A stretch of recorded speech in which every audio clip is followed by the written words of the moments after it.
प्रिय छात्रों नमस्कार। एनसीईआरटी गणित कक्षा 10वीं में आपका स्वागत है। आज हम लोग प्रश्नावली 6.5 में ही प्रश्न क्रमांक 16वां सॉल्व करेंगे। तो आइए सबसे पहले प्रश्न पढ़ लेते हैं।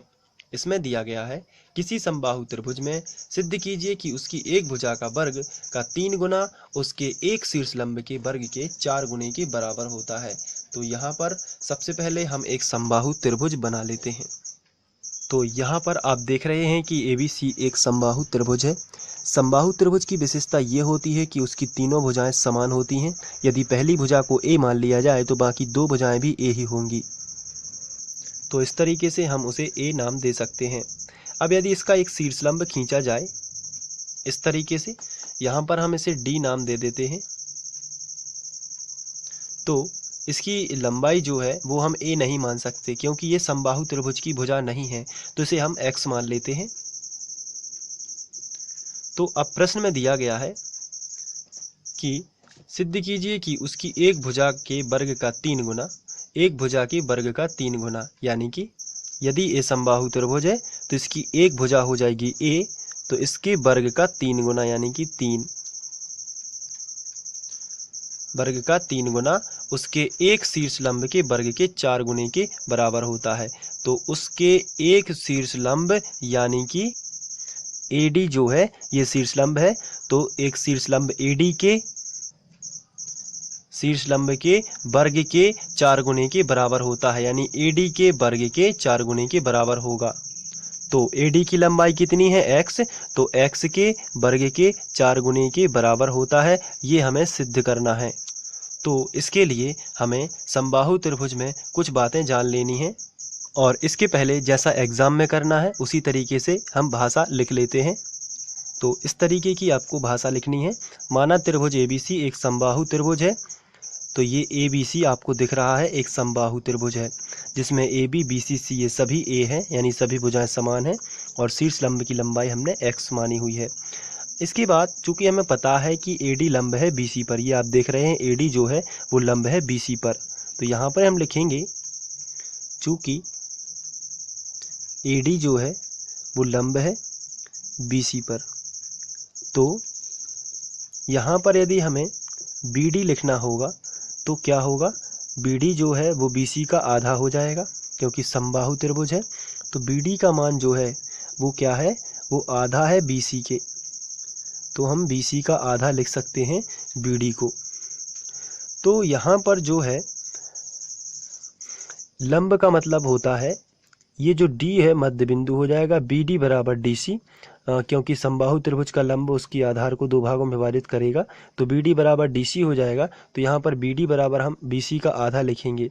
तो जब BD अगर लिखा जाएगा तो वो BC का आधा होगा, यानी कि BD बराबर BC का मान कितना है, तो पूरा BC जो है वो समबाहु त्रिभुज की भुजा है, और समबाहु त्रिभुज की भुजा को हम क्या मान रहे हैं A, तो A/2 हम लिखेंगे। तो A/2 हम किसे लिखेंगे, BD को।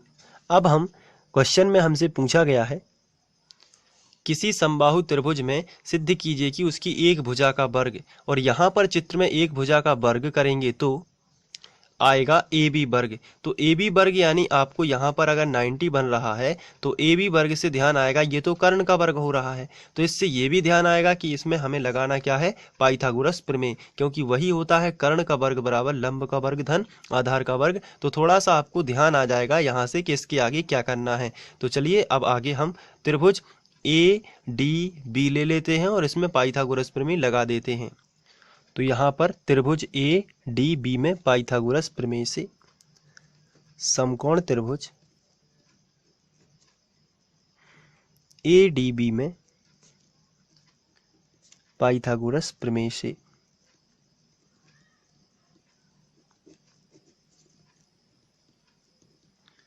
चलिए पाइथागोरस प्रमेय लगा देते हैं। कर्ण का वर्ग यानी AB का वर्ग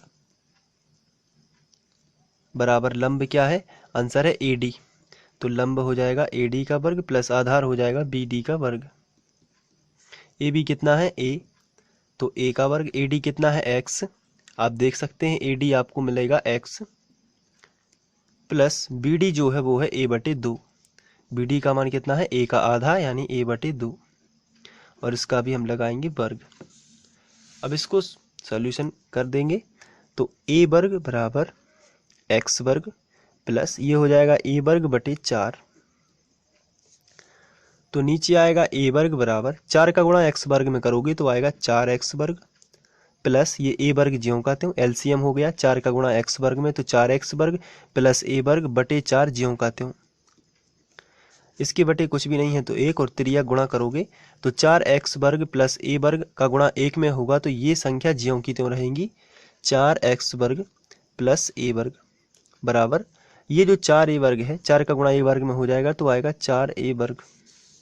a वर्ग का इस तरफ पक्षांतर कर देते हैं तो 4x वर्ग बराबर आएगा 4a वर्ग माइनस a वर्ग, तो 4x वर्ग बराबर आपको मिलेगा 4a वर्ग में से 1a वर्ग चला जाएगा तो 3a वर्ग, और यही हमें प्रूव करना था, ये 4x वर्ग बराबर 3a वर्ग।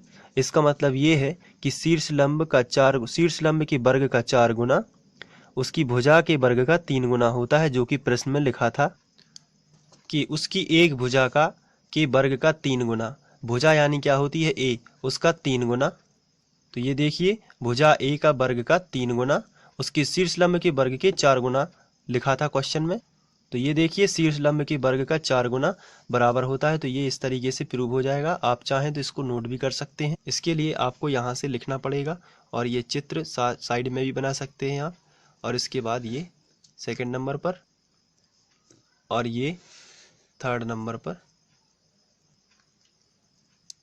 और ये, तो इस तरीके से आपको कर देना है। Thank you.